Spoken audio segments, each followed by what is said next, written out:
কেমন আছেন আপনি? ভালো, খুব ভালো আছেন? খুব ভালো। যাক, আসলে আপনি ভালো আছেন, ভালো লাগলো যে আপনি ভালো আছেন। তো আপনার নামটা জানতে পারি?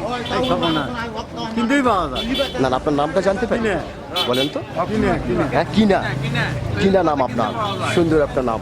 নামটা কিন্তু আসলেই সুন্দর। তবে আপনাকে দেখে কিন্তু মনে হচ্ছে আপনি একজন সাহসী মানুষ। এটা কিন্তু আপনাকে দেখেই বোঝা যাচ্ছে আপনি একজন সাহসী মানুষ। তো যেহেতু আপনি বাংলাদেশের একজন সচেতন নাগরিক, আপনি কিন্তু একজন সচেতন নাগরিক এবং বাংলাদেশের কিন্তু একজন সাহসী মানুষ।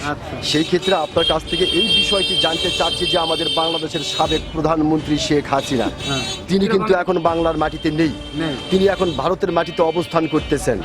এই বিষয়কে কেন্দ্র করে বাংলাদেশের বিভিন্ন ধরনের মানুষ বিভিন্ন ধরনের কথা বলছে।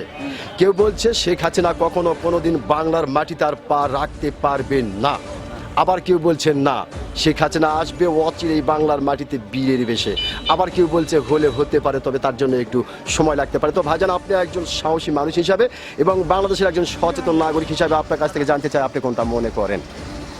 আমি জামাত আসাই ভালো। জামাত আসাই ভালো। হ্যাঁ, জামাত আসাই ভালো। আসাই ভালো। আচ্ছা, আপনার কাছে কেন মনে হলো জামাত আসাই ভালো?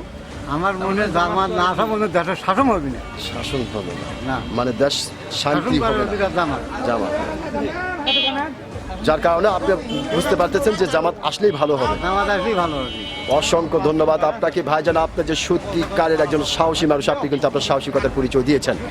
আমি আশা করব আপনার এই গুরুত্বপূর্ণ কথা ও সাহসী কথাটি বাংলাদেশের অনেক মানুষের কাছে গ্রহণযোগ্য হবে।